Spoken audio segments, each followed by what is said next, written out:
The sound of laughter drifted across the backyard as candles flickered under the Idaho evening sky. From the outside, it looked like a perfect family celebration. String lights, barbecue smoke, and cheerful voices. But to Grace Miller, it felt like standing in a house made of glass.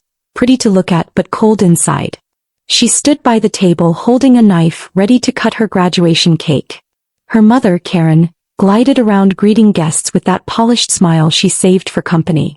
Her sister, Laura, sat in the center of attention, wearing a floral dress that swayed with every laugh. Beside her was Ethan, Laura's 10-year-old son, smirking like he knew he ruled the place. Grace forced a smile as someone called out, "Tell us about your Florida trip." Laura tossed her hair. "Oh, it was incredible. Mom even extended our stay, she said we deserved it." Karen nodded proudly. "They've worked hard this year." No one asked Grace about her degree or her job hunt. Her cake sat at the far corner of the table, untouched, half-forgotten beside paper plates and empty soda cans. Grace stared at the blue letters on the white frosting. "Congratulations, Grace." It looked too perfect for how she felt inside, like a celebration that wasn't really hers. A soft breeze moved through the lights, and for a brief moment she let herself hope that this time might be different. Maybe her mother would smile at her with pride. Maybe Laura would say, "We're proud of you." But the thought disappeared when Ethan's loud voice broke through the laughter. "Aunt Grace," he shouted, his eyes shining with mischief. "Mom says you only got your degree so you can brag." Laughter followed, sharp, cruel, echoing louder than the music. Grace froze. Karen didn't scold him. Laura hid a grin behind her wine glass. Grace took a deep breath, her hand tightening around the knife. "That's not a funny joke," she said quietly. No one answered. The silence that followed wasn't from guilt, it was from dismissal. Then it happened in one careless, deliberate motion. Ethan ran toward the table shouting, "Oops!" as his hand pushed the edge of the cake. Time slowed. The plate slipped, spun, and shattered against the patio floor. Frosting splattered across Grace's shoes. Blue letters smudged into the dirt. For one painful heartbeat the world stood still, then laughter erupted. Even Karen laughed, clapping her hands. "Oh, come on, Grace. Don't be so sensitive," she said. Grace's chest tightened.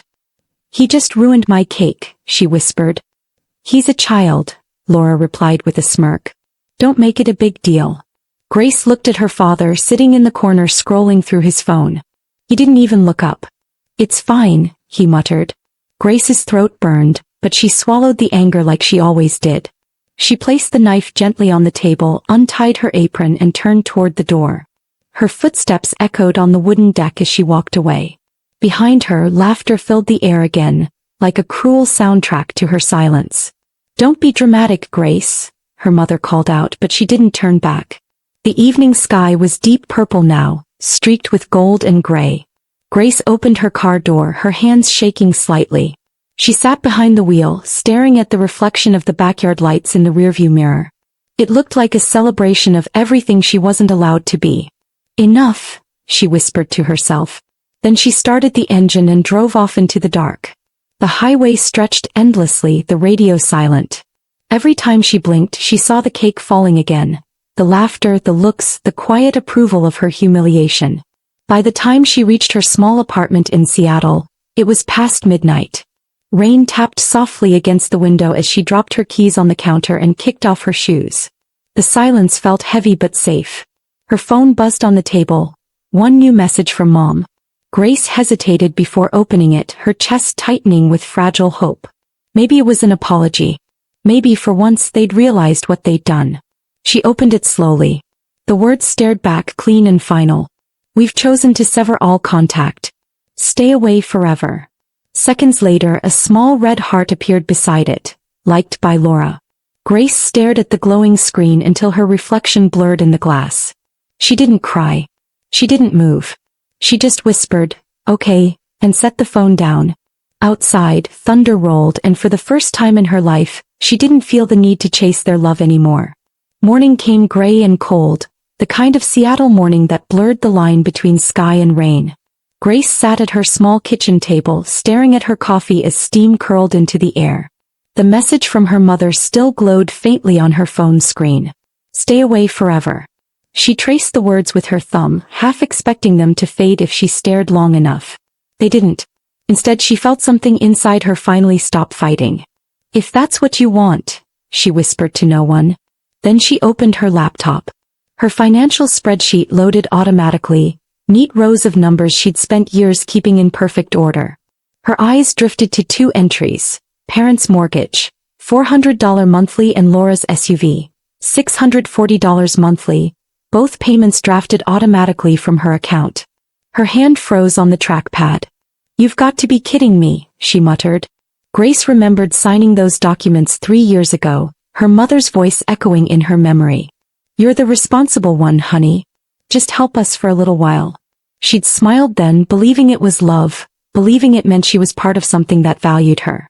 But now, staring at the numbers, it felt like chains disguised as care. 3 years, she whispered. 3 years of paying for people who laugh at me. Her pulse quickened. The anger that rose this time wasn't fiery. It was calm, clear, almost surgical. She opened her email app and began typing. "Removing my name from all joint loans tomorrow. Please prepare documents." She reread it twice, then pressed send. It was only one sentence, but it felt like reclaiming her voice. The next morning, her phone exploded with calls and messages. Mom, Dad, Laura, unknown numbers from Boise. 100 missed calls within 2 hours. Grace ignored them all. Her inbox filled with subject lines screaming, "You've gone too far, we raised you, how could you do this?" Not one message said, "I'm sorry." She deleted every email without opening it. For the first time, silence felt powerful. By noon, she was sitting in a quiet office at Green First Bank, facing a man in his 50s with kind eyes and a blue tie. "Miss Reed," he said, offering a gentle smile. "I reviewed your file. I think I understand what's happening." Grace folded her hands in her lap. "I co-signed 2 loans for my parents and my sister. I've been paying both for years. I just want out." The banker, Mr. Diaz, nodded slowly. "You're not the first person to be taken advantage of under the word family," he said softly. He slid a neat stack of documents toward her. "If you can prove you don't hold ownership or financial interest in their property, we can release you from liability immediately. You'll also have the option to freeze any joint access to credit." Grace reached into her folder and handed him everything she'd prepared. Pay stubs, lease agreements, emails from her mother that said, "The house is ours, you just helped sign." Mr. Diaz scanned each page, then looked up and smiled faintly. "This is enough. We can start the release process today." Grace exhaled slowly, her fingers trembling as she signed each line. Every stroke of her pen felt like slicing through years of guilt and silence. When Mr. Diaz stamped the final page, the sound echoed softly in the small office. "It's official," he said. "You're free from both accounts." Grace's hands shook as she picked up the folder. "Thank you," she whispered. He nodded kindly. "You did the right thing. Sometimes protecting yourself is the only way to teach others to respect you." As she stepped outside, the wind bit at her face, but her chest felt lighter than it had in years. She stopped at a cafe on the corner, ordered a cappuccino, and sat by the window watching rain drizzle down the glass. The barista smiled at her. "Have a good day," he said. Grace met his eyes, smiled softly, and replied, "I will." For once she meant it. That evening, Grace cooked pasta in her small kitchen. The scent of garlic and olive oil filled the room, wrapping her in quiet warmth. Her phone buzzed again, family group chat. She stared at the preview message. "How dare you ruin our credit? You'll regret this." Grace took a slow sip of water before typing a single calm reply. "I just stopped paying for people who laughed when my cake hit the floor." Then she hit send and placed her phone face down. For a moment she expected guilt to rise like it always had. Instead there was only stillness. The quiet around her no longer felt like loneliness, it felt like peace. 3 days later there was a knock on her apartment door. The "Agri" repeated. Grace froze, a wooden spoon still in her hand. The pasta boiled over behind her, hissing against the stovetop. Her stomach tightened as she walked to the intercom screen. The image flickered and there they were. Her mother and Laura, standing in the hallway, eyes blazing. Karen's arms were folded tight. Laura's face looked pale, almost frantic. "Grace," her mother shouted. "Open this door right now. We need to talk." Grace's voice stayed calm. "No, Mom. You need to leave." Laura stepped closer, pounding the door with her fist. You ruined everything. The bank froze our accounts. Mom's credit is gone. My car's about to be repossessed. You think this is funny? Grace's hand trembled, but she didn't open the door. She took a deep breath and turned on the voice recorder on her phone. Seattle Police Department, she whispered into the emergency app. 2 individuals are outside my apartment yelling and refusing to leave. Do you know them? The dispatcher asked. Yes, Grace said softly, eyes fixed on the monitor. They're my family, but today they're just people violating my boundary. Outside the pounding grew louder. You're destroying this family. Laura screamed. You think cutting us off makes you strong? You're selfish. Karen's voice broke, half rage, half desperation. We're your parents. You don't treat family like enemies. 10 minutes later, flashing red and blue lights filled the street below. 2 police officers arrived. 1 man, 1 woman, calm and professional. Grace watched through the intercom as her mother rushed toward them, gesturing wildly. She's my daughter. She destroyed our finances. We just want to talk to her. Laura's voice cracked with tears. She almost cost me my car. She's heartless. The male officer raised his hand gently. Ma'am, this is private property. If she's asked you to leave, you need to leave. Karen's voice rose higher. I have rights. You do, the officer said evenly, but not the right to trespass on an adult's residence. Grace watched as the scene unfolded quietly on the screen. The officers guided her mother and sister away, their voices fading under the wail of sirens. Karen turned back once, her face twisted with fury. You'll regret this, Grace. Blood doesn't disappear just because you say so. Grace didn't answer. She let the door stay closed, the lock clicking softly into place. When the hallway finally fell silent, she sank to the floor, her back against the wall, her phone still recording. Her hands shook, not from fear but release. She saved the file and named it Boundaries. April 17, 2025. Outside, the city lights shimmered through the rain.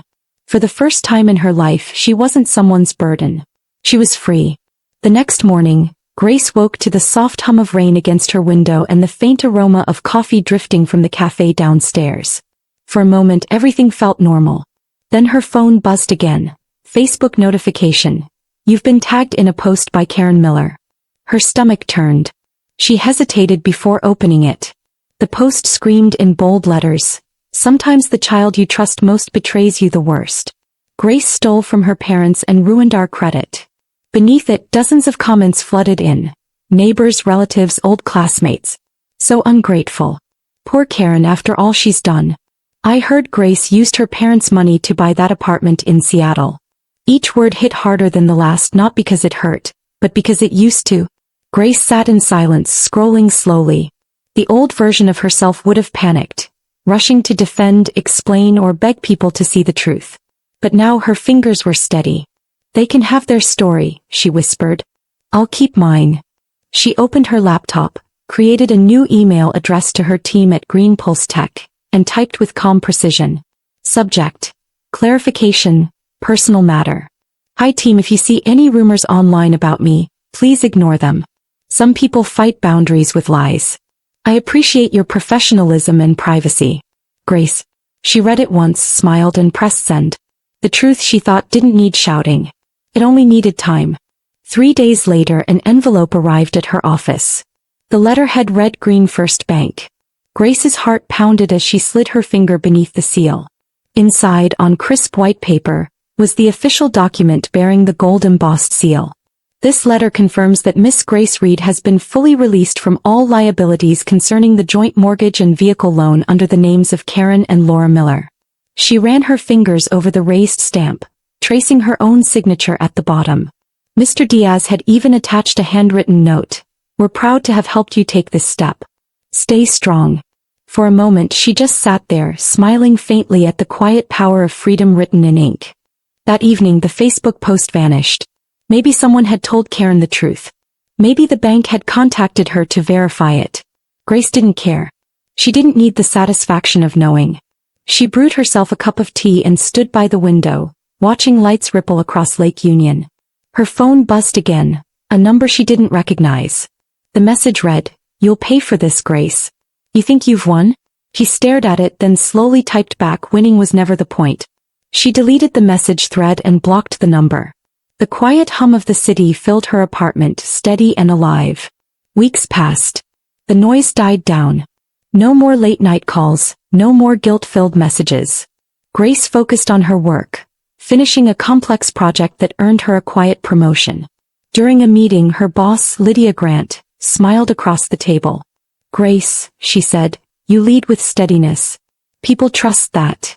The words warmed something deep inside her, the kind of affirmation she'd spent years begging from the wrong people. That evening she celebrated with her friends from work, laughing over pasta and cheap wine. "You look lighter," her friend Elena said. Grace laughed. "I finally stopped trying to fix people who never wanted to heal." By summer, peace had become her new rhythm. She woke early, practiced yoga at sunrise, and walked to her favorite coffee shop by the harbor.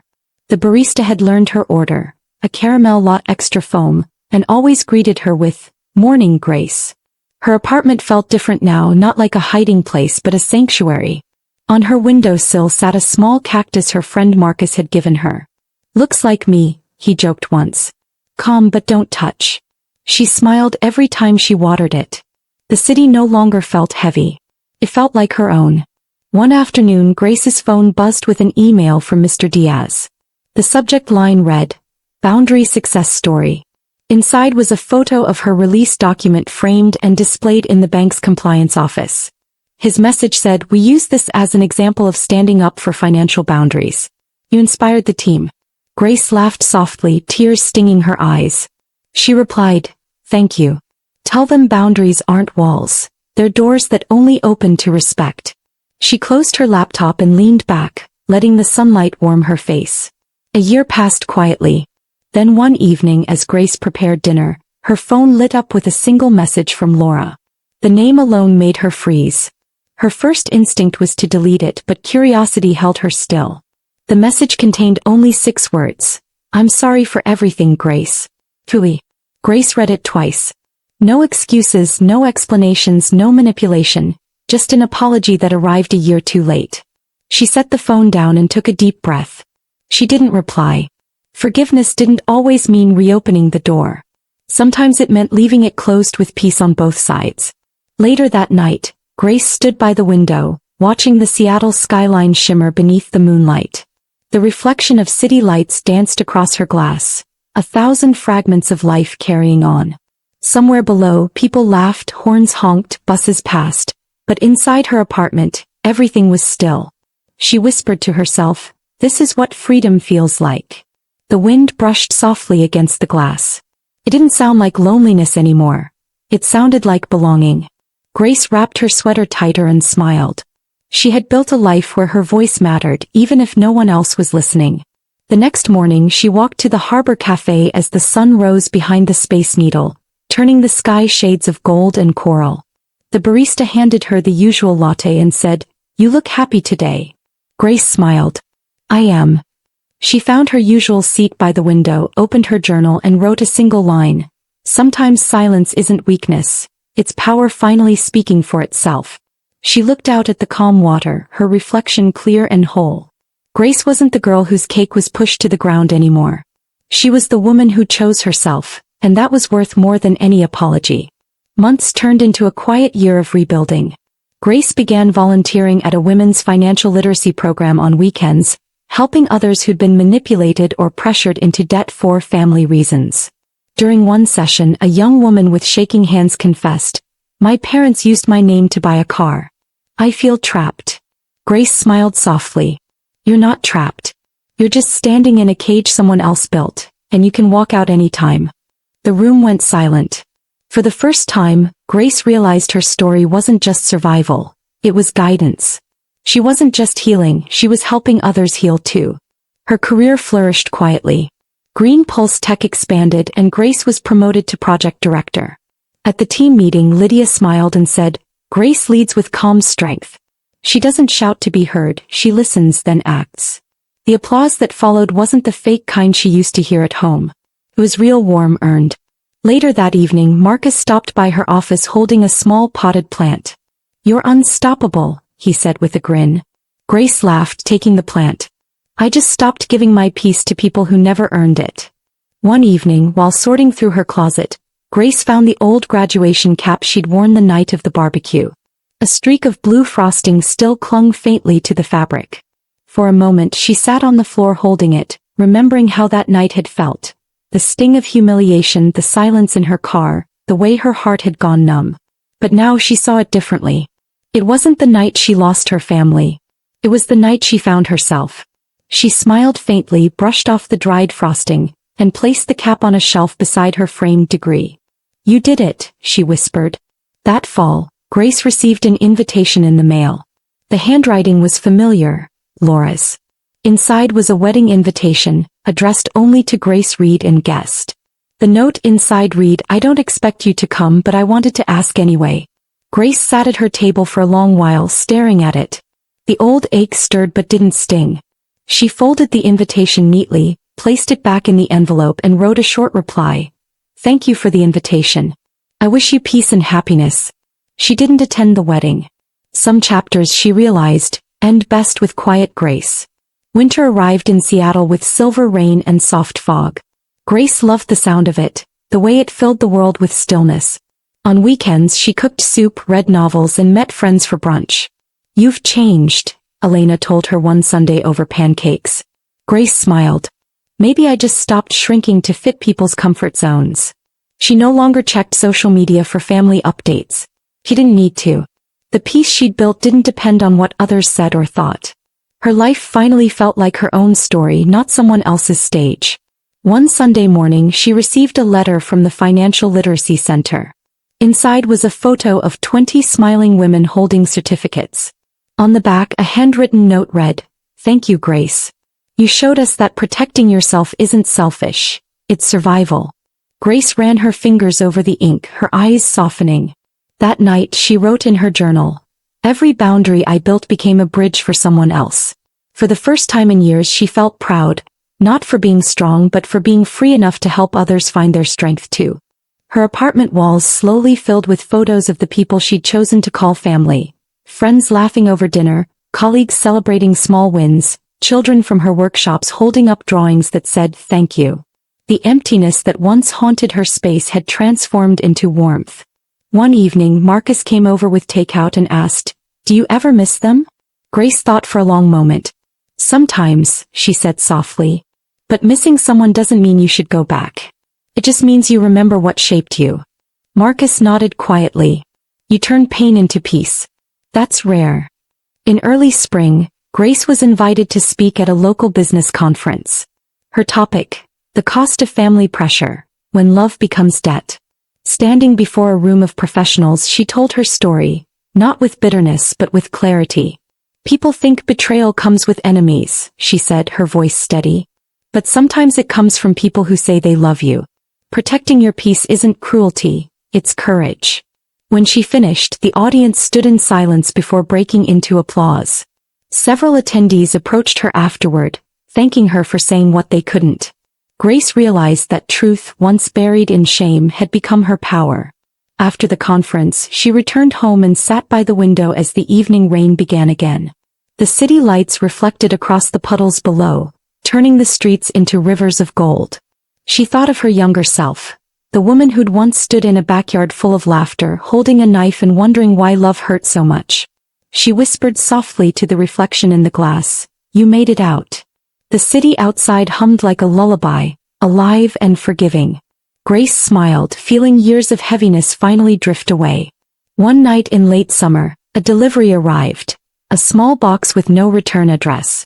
Inside was a single photo, the family barbecue from years ago. Everyone was laughing, the string lights glowing overhead. The cake, untouched, sat at the corner of the table. On the back, a short note, "I'm sorry for how we treated you." Grace held it for a long moment, her thumb tracing the faint handwriting. She didn't cry. Instead she placed the photo in a drawer, not to hide it but to rest it. "Some apologies," she whispered, "don't need replies. They just need to arrive." By the next year Grace had written a small book titled Boundaries, The Quiet Strength of Letting Go. It wasn't about revenge or resentment, it was about release. The book quietly gained attention online, spreading through forums and podcasts. Readers began sharing their own stories, tagging her in posts that read, "Because of Grace I finally said no." She smiled each time, humbled by the ripple of courage she hadn't planned to start. When a journalist asked her during an interview, "What gave you the strength to walk away?" Grace replied simply, "The moment they laughed when I didn't." Years later, Grace visited a park overlooking Lake Union. The water shimmered silver beneath the sunset. Children played nearby, their laughter innocent, untainted. She sat on a bench, a cup of coffee in her hands, and watched the ripples move gently across the lake. The peace she felt wasn't loud or dramatic. It was quiet, steady, earned. Her phone buzzed with another message from Laura. "Mom's not well. She asks about you sometimes." Grace typed back, "Tell her I wish her peace." She set the phone down, exhaling softly. Sometimes closure didn't mean reunion. It meant resting in calm after the storm. As dusk deepened, Grace stood and walked toward the water's edge. The city skyline glowed behind her, tall and unwavering, just like she had become. The wind brushed her hair as she whispered, "You're home now." For the first time in her life, she understood that home wasn't a place or a family name. It was a feeling, self-respect, peace, and the freedom to exist without permission. The sound of laughter drifted from somewhere behind her, soft and harmless this time. Grace smiled, knowing she had finally rewritten her story. Moral lesson: sometimes the strongest love you can give is to yourself. Setting boundaries doesn't destroy families. It reveals who is willing to honor them. Thanks you for watching, and please remember to tell us where you are watching from today. Hit the like button, comment, and subscribe to this channel for more of this.